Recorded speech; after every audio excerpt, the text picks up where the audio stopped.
What's up everybody and welcome back to another top 10 video. I've never done one of these before. Actually, I tell a lie. I did do one, but it was ages ago. I just forgot. But I wanted to do another one because I've been watching a lot of Doctor Who recently and I just want to talk about it, you guys. Can you blame me? I love Doctor Who, guys. Specifically, I want to talk about the episodes that I don't see people talking about enough. The episodes that don't get love. I've been going through a bunch of stories recently. And I've also personally been reevaluating a lot of stories as well. I mean, I always am. You guys know me. I'm a Doctor Who watching machine. There's a reason I am the 91st fan of all time. But anyway, today I'm going to be counting down the top 10 most underrated stories of all time. Except I'm going to put down a few rules, a few restrictions on myself that will make the video a little bit more interesting and will hopefully stop it from devolving into a list of 10 13th Doctor stories. Rule number 1, no more than 3 episodes per Doctor Who. Rule number 2, only episodes that are actually underrated. No, Patrick, Heaven Sent isn't an underrated episode. So you're not going to be seeing any 9th or 10th Doctor stories on this list. Spoiler alert. And rule number 3, no hating. That one's for you. So don't forget to leave a like, don't forget to subscribe, or whatever it is that people say. Let's get into the video.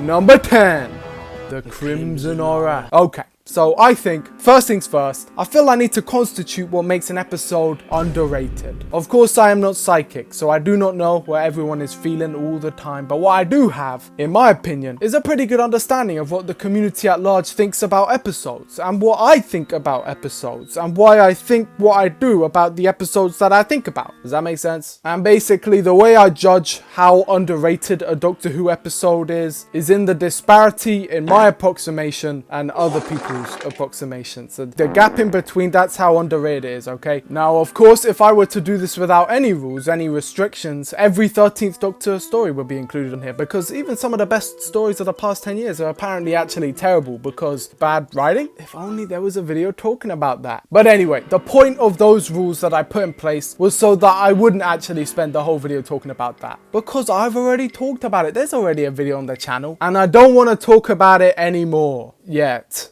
Remember the Crimson Horror? Series 7 is a strange one for Doctor Who. After a pretty satisfying ending to the characters in Series 6, Amy and Rory are back and divorced for some reason off screen, and then remarried after a good old helping of spousal abuse. You see, this is the good writing that was absent in the Jodie Whittaker era, finally. But we're not talking about Asylum of the Daleks today, people. Series 7's first half, affectionately called Series 7A, came to an end with Angels Take Manhattan, the tragic and frankly amazing mid-series finale that somehow outdid their previous exits. Frankly, all of Series 7A is great, apart from Asylum of the Daleks. But what that meant was the stage was set.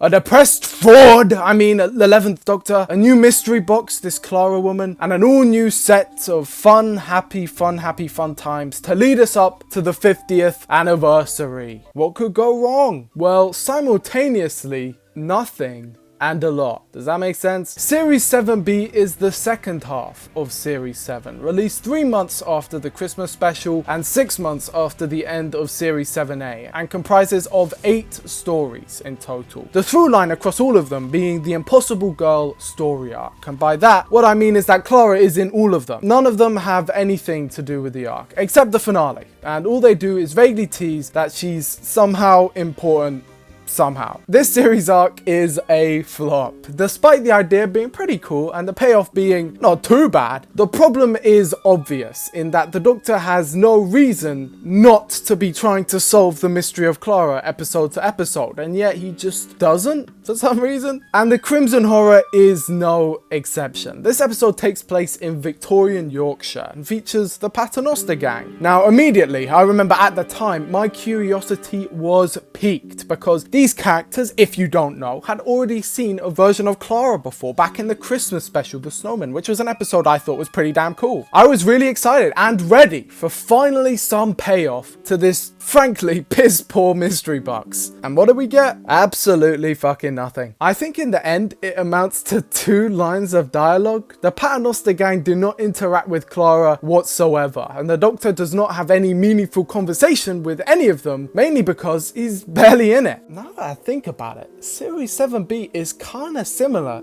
to Series 14. 8 episodes, Doctor Light stories, mystery box companions. Series 14 is better though. Anyway, I was not a fan of this episode when it came out, and to be honest, on subsequent rewatches I wasn't really too big on it either, if I'm being honest with myself. But then I read the novelization, and that made me appreciate the story far more. Splitting the story up into chapters and switching perspectives and all of that allowed for a very enjoyable reading experience, and meant that when I went back into the episode around a month ago, I was able to enjoy it a lot more. You see, not much of Series 7B is standout. Nightmare in Silver is, but not for the right reasons. You see, Stephen Moffat may have bitten off a bit more than he could chew. With the 50th, a full series, and Sherlock, this guy was working overtime, and the conditions behind the scenes were stressful as fuck. Which is why, in my opinion, it's commendable that the episodes came out as good as they did. But it also meant that there are shortcuts easily visible over pretty much all these stories. Despite all of that, I think Series 7B is kind of fun. Hell, I would argue that it's very enjoyable, very easily bingeable. Clara and the Doctor's dynamic is fun, the stories are light and sometimes bad, but they all have that quality about them. Maybe it's just nostalgia. Whatever it is, they're fun. It's weird. Series 7A, in my opinion, has stories that are far superior to anything in Series 7B. Like, for real, top of the line stuff. But on the whole, who's with me? Series 7B is just vibing, man. Cool TARDIS, chill stories, hype ending. It's not rocket science, but it's just fun Doctor Who. Stephen Moffat's got this formula down, man. It's just good stuff. And I think it is that vibe that elevates an episode like The Crimson Horror up there for me. Mark Gatiss is a very funny writer, great actor, and just immensely talented. And you can see his hallmarks all over this one. Every single one of Mark Gatiss' stories is basically a Hammer horror film, and I can understand why some people don't like that. Occasionally I don't like that, but I can't lie, man, here I love it. It's something you can really appreciate a few years on from when it was broadcast, because yeah, it is a disappointment that there is no addressing the wider mystery here, but also it's been 11 years. What's more important, people? The production design is wonderful. The costumes of all the characters, I must confess, I'm not like a die-hard Paternoster gang fan, but like they're cool. They're cool. I do prefer them in The Snowman and Deep Breath, but it's nice that they got to have another outing. Some people say, oh, why didn't they get a spin-off? It's because they're too expensive, man. All the makeup, all the costumes, just the setting that surrounds them. It takes a lot to really be able to pull off Sweetville, and yet when you actually watch the episode, you don't even doubt it. Clara specifically gets a really good showing here, solving the ending and pretty much saving the day all by herself until Ada shows up, who is also a nice character. Diana Rigg plays a splendid villain here. As always, all of the actors are on top form. It's a nice, fun, not really groundbreaking adventure. It's not really going into my top 10 anytime soon, but considering the reputation it has, I think this one is a little underrated. I've turned around on it, people. Which leads us to number 9. The Beast Below. Another fraud! Twice in a row? Sue me. Series 5 is either tied or straight up my number 1 series from the modern era of Doctor Who. And part of the reason why that is because there are straight up no bad episodes in it. Yep, they're all good. Including this one, goddammit. I think a lot of the hate towards this episode actually comes from Stephen Moffat saying that it's his least favourite, or that his son didn't like it, which is a shame because it's pretty damn brilliant. The opening still holds up visually for me, and the sense of adventure in early Series 5 is something truly marvellous every time I go back to watch it. Unlike Series 7B, which has a nice vibe in terms of chill, casual adventures, almost like Doctor Who on autopilot, akin to Season 17 or something of the like. Series 5 feels like a series that is completely locked in, i.e. Season 12, where every episode is quintessential Doctor Who, and this one is no exception. The world building here is top notch. Starship UK is brought to life so convincingly, even down to these benches that they used to sit on. Sounds like a weird thing to be impressed by, I know, but I really like these benches, okay? This scene where Amy sees the Doctor show up on the scanner and how this moment is called back to in Face the Raven, it's cinema, man. It's cinema. Stephen Moffat understands the character of the Doctor, has created such a compelling new character in Amy Pond, has imagined a world that relates to our own, and he does it all so casually, as if it's just any other episode. A whole story where the companion is in her 90, an episode with a strong emotional core, funny set pieces, and a memorable monster, pressing social commentary, and strong humour throughout. Genuine banger. Big thumbs up from me. And you know what? Tied number 9 spot. Victory of the Daleks, man. Teased at the end of this last episode. I have always loved this one. Always and forever. Yes, another Mark Gatiss episode and probably my favourite of his Doctor Who's. Although Robot of Sherwood could also make a spot on this list. I personally think that's a great story, but I haven't heard anyone disagree, meaning it probably wouldn't quite fit on the list. Victory of the Daleks, on the other hand, I remember this one being quite controversial for some reason. The Paradigm Daleks are fucking awesome, man. Stephen Moffat says they're not. I don't know why this dude is his own biggest hater, but they're goddamn cool, man. I feel like you could find a comment from Stephen Moffat where he says at each point that he doesn't like anything to do with Doctor Who, really. He says the Daleks are silly, the Master is silly, his own episodes are silly. He really is a Doctor Who fan, I guess. My goat. See, this is why I'm here. He hates on it, so I don't have to. And in exchange, I appreciate it for him. This series is a fucking masterpiece, bro. Perfect episodes, the both of them. Number 8.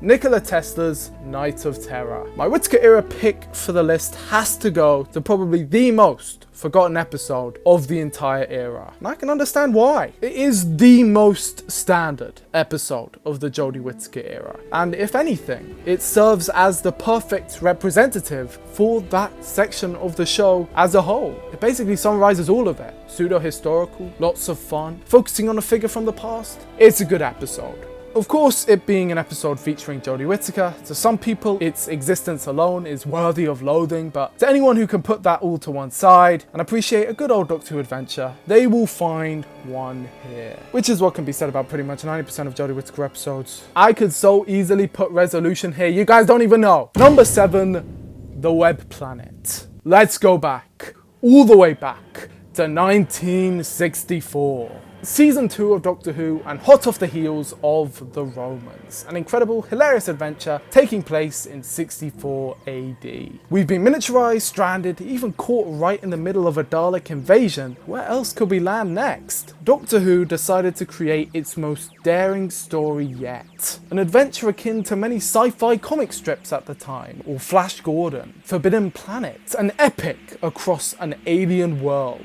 filled with bugs, creatures beyond your wildest imaginations, and all on a minuscule budget. But could they pull it off? To some of the naysayers in the 21st century, no. To me, yes. This story is amazing. Not only do I enjoy the story, the environments, the dynamics between the characters, and the ever-shifting, evolving narrative, I love what it represents, what it stands for. The spirit of science fiction adventure brought to life on a tiny little black and white television screen. Yes, if you look back on it through modern lens, you can see the people in suits, the people bumping into things, but to me, as a child, I didn't see any of that. My mind filled in the blanks. I didn't know that all these things could be made of material or whatever, because I simply didn't know that that was an option. I obviously knew it wasn't real, it was fiction, but the poor effects people cite 60 years after it aired didn't matter to me when I was a child. People act like this episode is terrible. Personally, I think it's historic. Number 6. The Return of Dr. Mysterio is another episode which I did not like when it released. Hell, I did not even like it last year. But you see, this is what I mean, man. I'm rewatching Doctor Who all the time. My opinions on Doctor Who are changing all the time. And the reason is because I go into these episodes, with an open mind and unclouded by bias. This episode was not what I wanted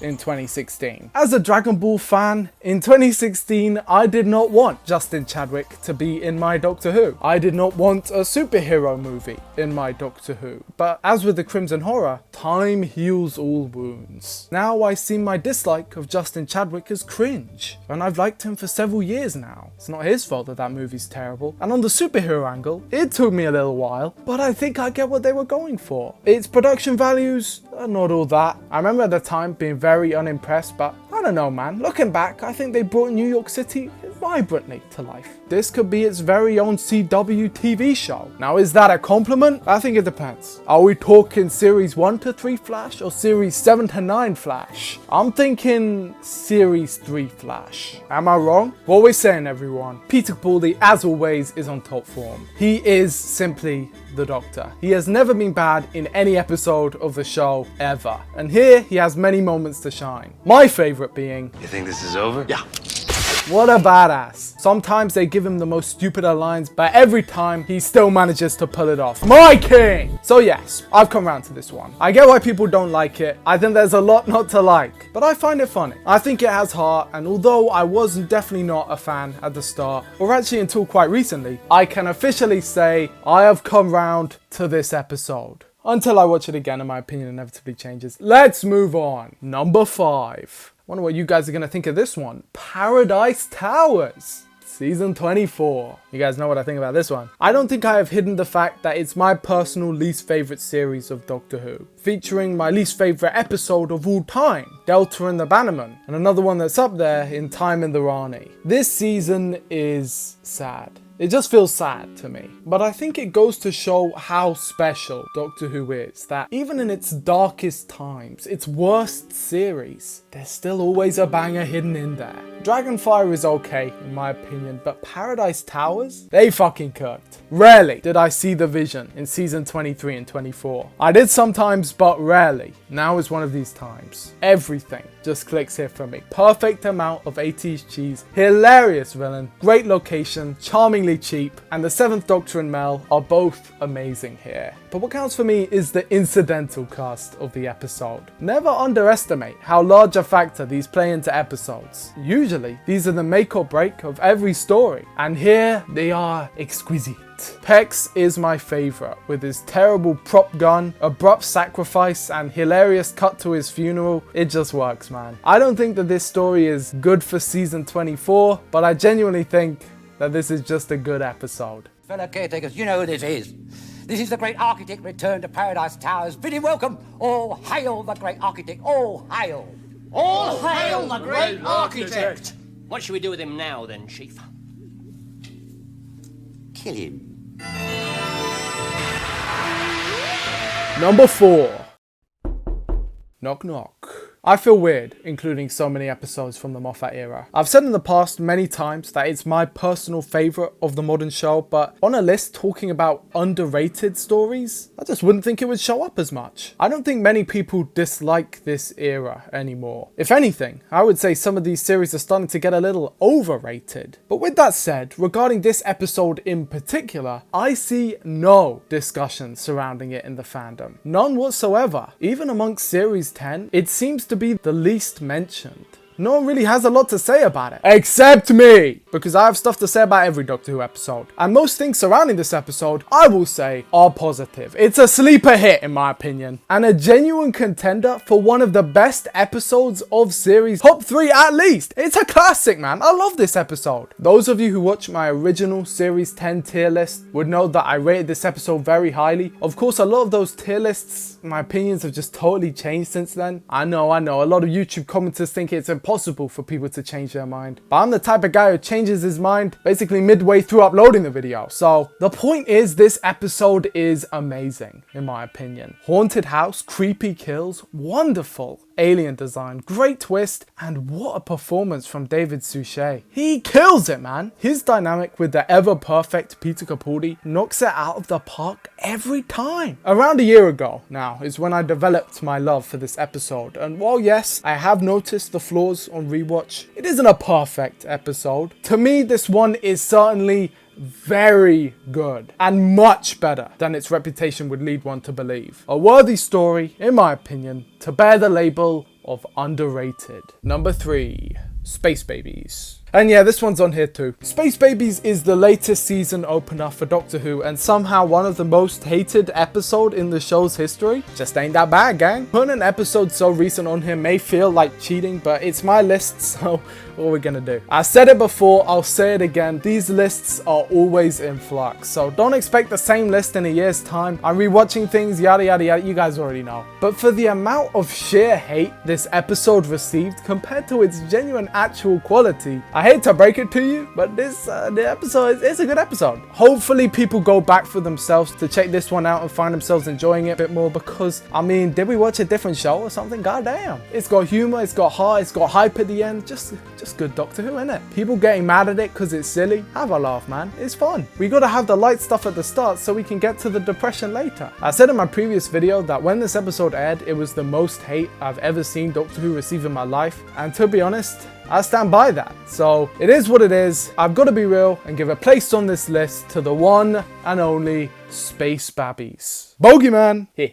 Number 2, The Mask of Mandragora. Season 14 is tied with Season 8 as my favourite in the history of Doctor Who. I genuinely think both of these series are perfect pieces of television entertainment that have not and likely will never be beaten in terms of quality of storytelling. And there is no episode more deserving of love, in my opinion, than The Mask of Mandragora. Out of all the ones on this list, I believe this episode to be the best. By far, actually. I'd give this one an easy 10 out of 10. One of my favorites ever, to be honest. It's beautiful, exciting, adventurous, the Tide, best Doctor, with the best companion, going on adventures and the best TARDIS. Everything about it could not be done better. It has marvelous location work, brilliant action, comedy, every single thing an episode of Doctor Who could have, should have, needs to have. This story exceeds all expectations. And yet, no one talks about it. This story is the least appreciated of the Hinchcliffe Holmes era, and for the life of me, I have no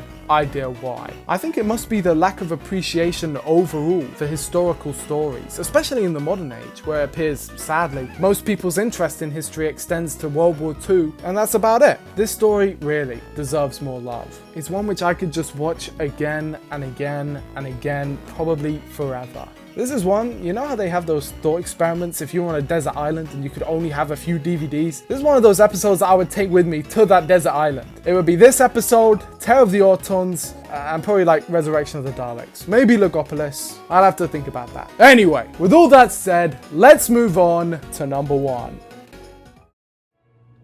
Number 1. Demons of the Punjab.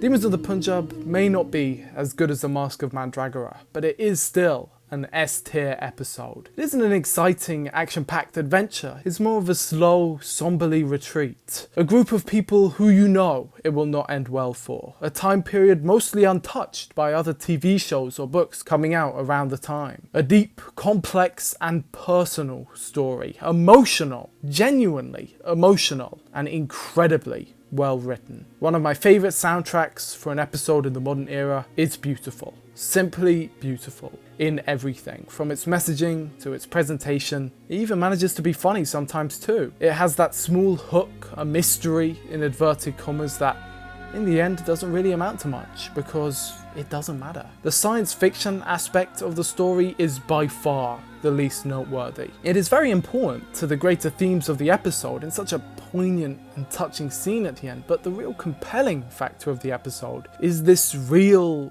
raw and ordinary story. Of course it isn't ordinary, it's fiction, and it does have that element of tension and excitement that all stories do, but this story, it feels like there are hundreds like it that never get recounted, that go untold and fade into the past. There is minimal outside interference here, which is why the episode unfolding as it does is such a spectacle to behold, and the issues it tackles are so unique and daring. I don't think I've ever seen another piece of media tackle them since. So yes, I would call this episode a masterpiece, because it genuinely hits me every time. I could go on forever and ever about that episode, and I hope more people do. I am constantly re-evaluating old stories, old episodes I watched, and I always give them second chances. I hope there are some stories on this list that I mentioned that you may not have liked and that you may go to and give them a second shot. Why not? Again, you may not like them. It is all subjective at the end of the day, but it's you coming up with your own opinion, and that beats just copy-pasting someone else's any day. So thank you all so much for watching. I hope you enjoyed the video. What are the episodes that you consider to be underrated? Do not say midnight. I look forward to reading all of your comments below, and a massive thank you to the channel members. If you want to help support the channel, you can click the join button below to gain access to the Discord server, and a huge shout out to the king, Kyle Reese. With all that said, I hope you enjoyed the video, and I will see you in the next one. Bye bye.